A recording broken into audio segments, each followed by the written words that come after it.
আচ্ছা, তোমার কাছে আজকে প্রশ্ন হচ্ছে যে আচ্ছা, কি প্রশ্ন করা দরকার প্রশ্নটা করো, হ্যাঁ অ্যান্সার দিব, সব অ্যান্সার দিব তোমাকে, সমস্যা নেই। আচ্ছা, তোমার কাছে আজকে প্রশ্ন হচ্ছে যে ম্যাক্সিমাম ছেলেরা এরকমটা কেন করে যে বাসায় বউ আছে, সুন্দরী বউ আছে, এরকমটাও দেখেছি আমি, তারপরেও বাইরে সুন্দরী মেয়ে দেখলে ভালো লাগে। মানে বউকে বলে, বউয়ের সাথে এটা শেয়ার করে যে ওই মেয়েটার মতো হবা, ওই মেয়েটার মতো সাজবা, ওই মেয়েটার মতো দেখতে লাগতে হবে তোমাকে।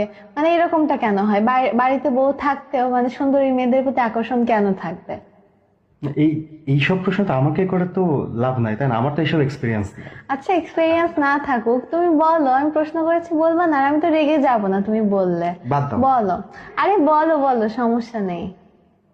আচ্ছা দেখো, মানে অনেক সময় এমন হয় না যে মনে করো বাসায় প্রতিদিন বিরিয়ানি মাংস রান্না হচ্ছে, ভালো ভালো খাবার রান্না হচ্ছে, কিন্তু তারপর হয় কি প্রতিদিন একই বিরিয়ানি মাংস খেতে খেতে একটা সময় হয় কি মনে হয় যে ইস, আজকে যদি বাইরে হোটেলে একটু ডাল ভাত খেতে পারতাম।